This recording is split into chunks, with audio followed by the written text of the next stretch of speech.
Society today is composed of a series of institutions.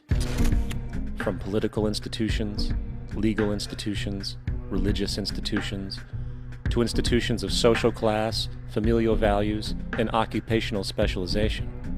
It is obvious the profound influence these traditionalized structures have in shaping our understandings and perspectives. Yet, of all the social institutions we are born into, directed by, and conditioned upon, there seems to be no system as taken for granted and misunderstood as the monetary system. Taking on nearly religious proportions, the established monetary institution exists as one of the most unquestioned forms of faith there is.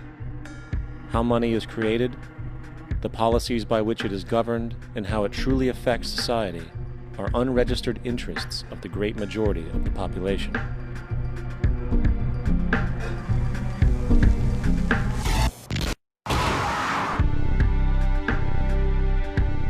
In a world where 1% of the population owns 40% of the planet's wealth, in a world where 34,000 children die every single day from poverty and preventable diseases, and where 50% of the world's population lives on less than $2 a day, one thing is clear: something is very wrong. And whether we are aware of it or not, the lifeblood of all of our established institutions, and thus society itself, is money. Therefore, understanding this institution of monetary policy is critical to understanding why our lives are the way they are. Unfortunately, economics is often viewed with confusion and boredom. Endless streams of financial jargon, coupled with intimidating mathematics, quickly deters people from attempts at understanding it.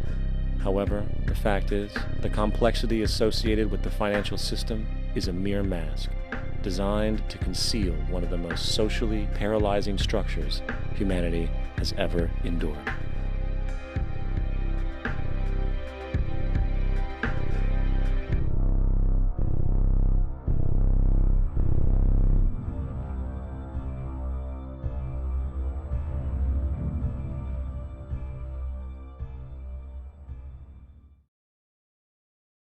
A number of years ago, the Central Bank of the United States, the Federal Reserve, produced a document entitled Modern Money Mechanics. This publication detailed the institutionalized practice of money creation as utilized by the Federal Reserve and the web of global commercial banks it supports. On the opening page, the document states its objective. The purpose of this booklet is to describe the basic process of money creation in a fractional reserve banking system. It then proceeds to describe this fractional reserve process through various banking terminology, a translation of which goes something like this. The United States government decides it needs some money, so it calls up the Federal Reserve and requests, say, $10 billion. The Fed replies, saying, sure, we'll buy $10 billion in government bonds from you. So the government takes some pieces of paper, paints some official-looking designs on them, and calls them treasury bonds. Then it puts a value on these bonds to the sum of $10 billion and sends them over to the Fed. In turn, the people at the Fed draw up a bunch of impressive pieces of paper themselves, only this time calling them Federal Reserve notes, also designating a value of $10 billion to the set. The Fed then takes these notes and trades them for the bonds. Once this exchange is complete, the government then takes the $10 billion in Federal Reserve notes and deposits it into a bank account. And upon this deposit, the paper notes officially become legal tender money, adding $10 billion to the U.S. money supply. And there it is.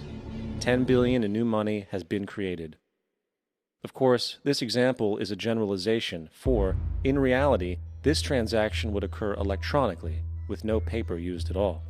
In fact, only 3% of the U.S. money supply exists in physical currency. The other 97% essentially exists in computers alone. Now, government bonds are, by design, instruments of debt, and when the Fed purchases these bonds, with money it essentially created out of thin air, the government is actually promising to pay back that money to the Fed. In other words, the money was created out of debt. This mind-numbing paradox of how money or value can be created out of debt or a liability will become more clear as we further this exercise. So, the exchange has been made and now $10 billion sits in a commercial bank account. Here's where it gets really interesting. For as based on the fractional reserve practice, that $10 billion deposit instantly becomes part of the bank's reserves, just as all deposits do. And regarding reserve requirements, as stated in modern money mechanics, a bank must maintain legally required reserves equal to a prescribed percentage of its deposits. It then quantifies this by stating, under current regulations, the reserve requirement against most transaction accounts is 10%. This means that with a $10 billion deposit, 10% or $1 billion is held as the required reserve, while the other $9 billion is considered an excessive reserve and can be used as the basis for new loans. Now, it is logical to assume that this $9 billion is literally coming out of the existing $10 billion deposit.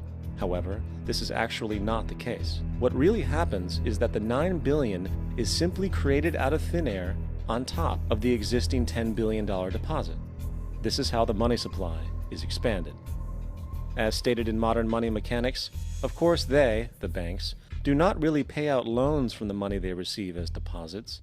If they did this, no additional money would be created. What they do when they make loans is to accept promissory notes, loan contracts, in exchange for credits, money, to the borrower's transaction accounts.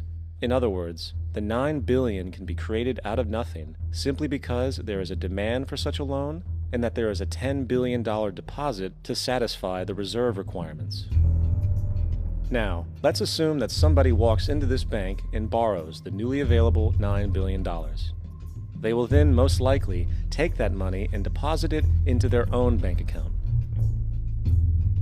The process then repeats, for that deposit becomes part of the bank's reserves. 10% is isolated, and in turn 90% of the $9 billion, or $8.1 billion, is now available as newly created money for more loans. And of course, that 8.1 can be loaned out and redeposited, creating an additional 7.2 billion, to 6.5 billion, to 5.9 billion, etc. This deposit money creation loan cycle can technically go on to infinity. The average mathematical result is that about $90 billion can be created on top of the original $10 billion. In other words, for every deposit that ever occurs in the banking system, about 9 times that amount can be created out of thin air. Money jitters? Ask the obliging Bank of America for a jar of soothing instant money, M-O-N-E-Y, in the form of a convenient personal loan. So, now that we understand how money is created by this fractional reserve banking system, a logical yet elusive question might come to mind. What is actually giving this newly created money value? The answer? The money that already exists. The new money essentially steals value from the existing money supply. For the total pool of money is being increased irrespective to demand for goods and services. And as supply and demand finds equilibrium, prices rise, diminishing the purchasing power of each individual dollar. This is generally referred to as inflation, and inflation is essentially a hidden tax on the public. What is the advice that you generally get? And that is, inflate the currency. They don't say debase the currency. They don't say devalue the currency. They don't say cheat the people who are saved. They say lower the interest rates. The real deception is when we distort the value of money. When we create money out of thin air, we have no savings, and yet there's so-called capital. So my question boils down to this: how in the world can we expect to solve the problems of inflation, that is, the increase in the supply of money, with more inflation? Of course, it can't. The fractional reserve system of monetary expansion is inherently inflationary. For the act of expanding the money supply without there being a proportional expansion of goods and services in the economy will always debase a currency. In fact, a quick glance at the historical values of the US dollar versus the money supply reflects this point definitively, for the inverse relationship is obvious. $1 in 1913 required $21.60 in 2007 to match value. That is a 96% devaluation since the Federal Reserve came into existence. Now, if this reality of inherent and perpetual inflation seems absurd and economically self-defeating, hold that thought, for absurdity is an understatement in regard to how our financial system really operates. For in our financial system, money is debt, and debt is money. Here is a chart of the U.S. money supply from 1950 to 2006. Here is a chart of the U.S. national debt for the same period. How interesting it is that the trends are virtually the same. For the more money there is, the more debt there is. The more debt there is, the more money there is. To put it a different way, every single dollar in your wallet is owed to somebody by somebody. For remember, the only way the money can come into existence is from loans. Therefore, if everyone in the country were able to pay off all debts, including the government, there would not be $1 in circulation.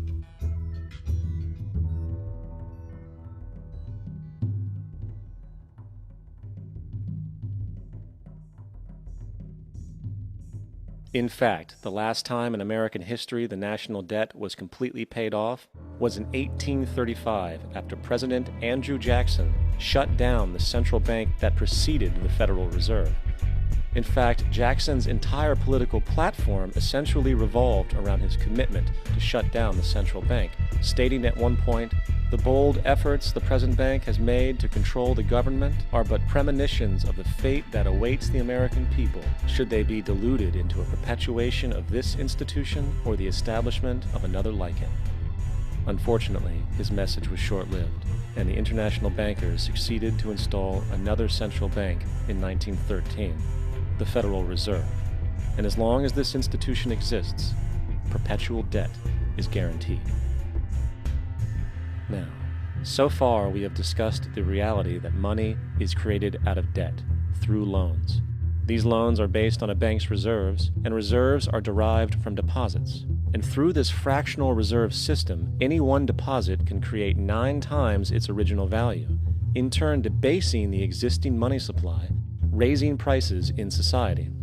And since all this money is created out of debt and circulated randomly through commerce, people become detached from their original debt, and a disequilibrium exists where people are forced to compete for labor in order to pool enough money out of the money supply to cover their costs of living. As dysfunctional and backwards as all of this might seem, there is still one thing we have omitted from this equation. And it is this element of the structure which reveals the truly fraudulent nature of the system itself: the application of interest. When the government borrows money from the Fed, or when a person borrows money from a bank, it almost always has to be paid back with accrued interest. In other words, almost every single dollar that exists must be eventually returned to a bank with interest paid as well.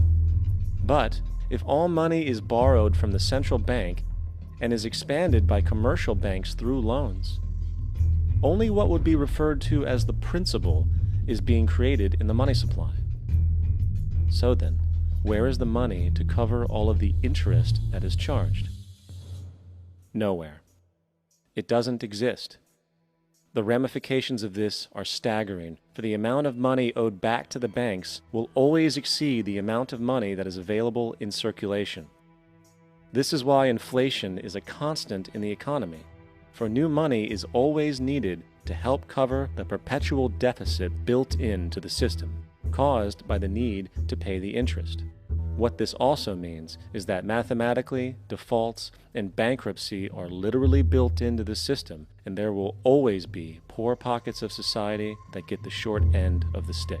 An analogy would be a game of musical chairs, for once the music stops, somebody is left out to dry. And that's the point.